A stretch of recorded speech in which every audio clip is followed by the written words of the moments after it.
дебата на телевизија 21 беше поставено прашањето за платформите на партиите за правата на ЛГБТ граѓаните, пошто следуваше реакција од невладините организации. Тоа не поттикна да го опрашаме невладиниот сектор, дали и колку ЛГБТ заедницата е видлива за идните пратеници. Со нас во студиото во емисијата 10 минути Антонио Михајлов од Субверзивен фронт. Добро дојдовте. Добро ве најдов. Благодарам на поканата. Најпрво ќе ве прашам дали ги погледнавте програмите на партиите и дали воопшто има проекти за ЛГБТ заедницата во нив? Да, тековно ние спроведуваме кампањата Гласа за еднаквост, која подразбира поголемо вклучување и поголемо учество, политичко учество на ЛГБТ лицата во не само во политичките програми на партиите за време на изборите, туку и потоа.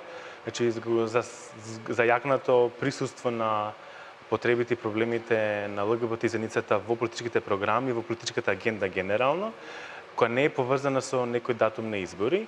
И оваа кампања резултираше на анализата која спроведовме на политичките програми и на одговорите од прашалникот кој го доставивме до сите политички партии на македонски и на албански јазик, на кој добивме одговори само од 5 политички партии, тоа Социјалдемократскиот сојуз на Македонија, Либерална демократската партија, Либералната партија, Демократска обнова на Македонија и Левица. Во нив, во овие програми е застапена ЛГБТ заедницата со дел од оние проблеми и потреби кои овие политички партии ги сметат за приоритетни. Најчесто се однесува застапеноста на проблемите со дискриминацијата, со насилството, со говорот на омраза врз оваа заедница, кои се уште за жал не се регулирани во нашето законодавство. И исто така во програмата на Либералната партија има одредби за признавање на истополовото партнерство. Во програмата на Демократска обнова за Македонија има одредби за зголемување на услугите од страна на државата во однос на заштита од дискриминација и осуда на говорот на омрза, како и поттикнување на иницијативи за кампањи за видливост и за информирање и известување, едуцирање на генералната популација за проблемот со хомофобичното и трансфобичното наследство, злоста со омрза и говор на омрза. Исто така во програмата на Левица има истакнато активности кои ќе се посветат токму на тоа, на борбата против насилството врз ЛГБТ лицата, како и врз дискриминацијата врз овие лица. За жал не се застапени проблемите и потребите на транс лицата, на лицата кои се припаѓаат во таа категорија, че трансродови и транссексуални лица, како и на интерсексуалните лица. Интерсексуалните лица воопшто никаде не се застапени во програмите на овие партии, со исклучок во самиот акроним ЛГБТИ. Она што исто така може да се земе како заклучок од оваа анализа е тоа дека само лево ориентираните политички партии имаат оставено простор за овие прашања и проблеми и ЛГБТ прашањата и проблемите се најзастапени во оние политички партии кои имаат мала политичка моќ, како што например Либералната партија, Демократска обнова за Македонија. Зошто тоа така? Тоа е резултат на доминантните вредности и норми кои владаат во општеството, кои се хетеронормативни и патриархални и кои на некој начин го моделираат, го регулираат однесувањето и практиките на политичките партии, кои во страв да не изгубат дел од гласачите или дел од потенцијалните неопределени гласачи, избегнуваат јавно и гласно да застанат во одбрана на правата на оваа заедница. Да не забораваме последните 2 години како резултат на политичкава криза која се појави со објавувањето на аудиозаписите од присушкуваните материјали, ЛГБТ прашањата тотално се лоцира, се поставија на дното од приоритетите во политичката агенда. Така.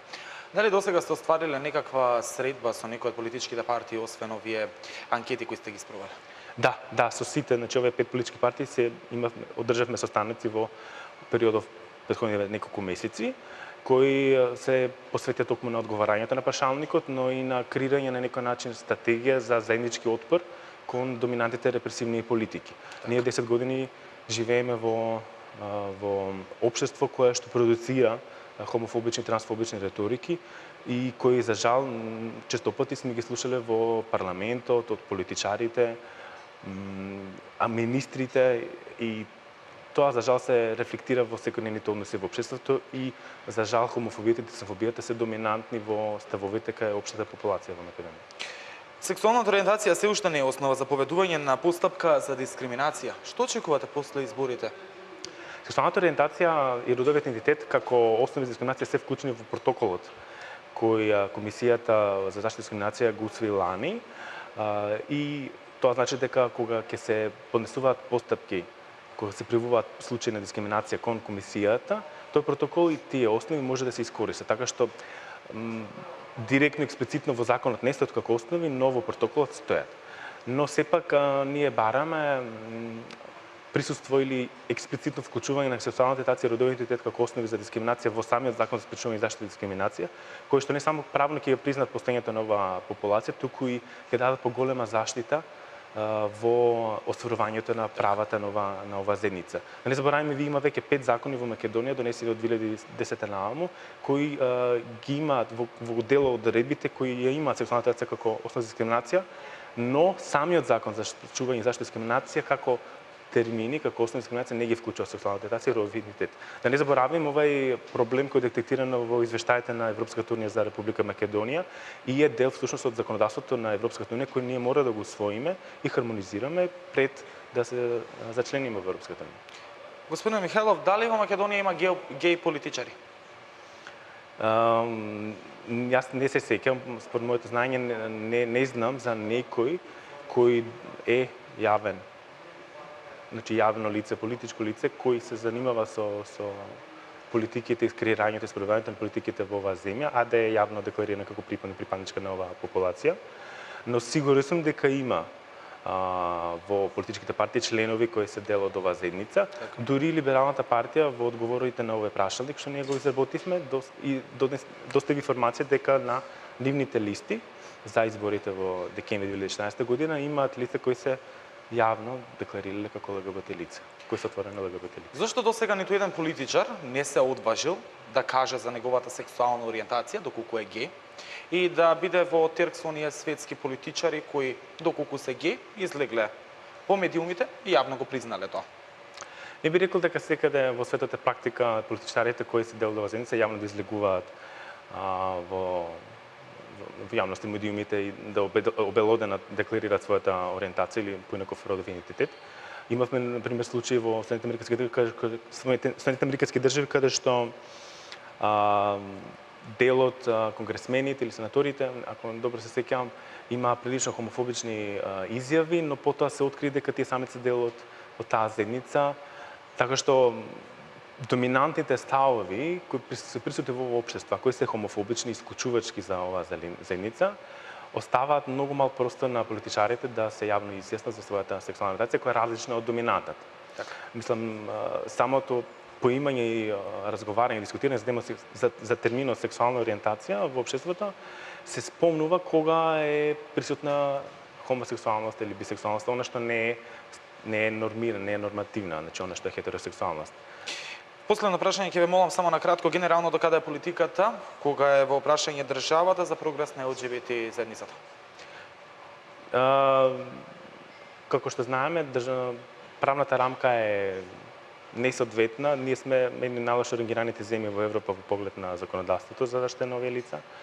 Со тоа и не би можеле да дадеме некоја позитивна оценка за политиките кои се спроведуваат од страна на државните органи во однос на ова. Знаеме дека Комисијата за заштита дискриминација работи на случај на дискриминацијата, иако основите сексуална ориентација и родов идентитет не се експлицитно вклучени во законот. Знаеме и дека Народниот пробранител има барем еден случај каде што има работено на дискриминација врз основа на сексуална ориентација и родов идентитет. Така што многу е занемарлив бројот на примери каде што ние може да кажеме дека државните органи, всушност ова се независни тела, но ова не се државни органи, ова се независни тела кои работат на заштитата на правата на овие лица. Ви благодарам за вашето гостување во емисијата 10 минути и ви посакувам успех, посебно да си ги добиете правата кои си ги барате пред се. Благодариме. Ова беше емисијата 10 минути на телевизија 21, следува информативниот магазин на македонски јазик. Од мене пријатно.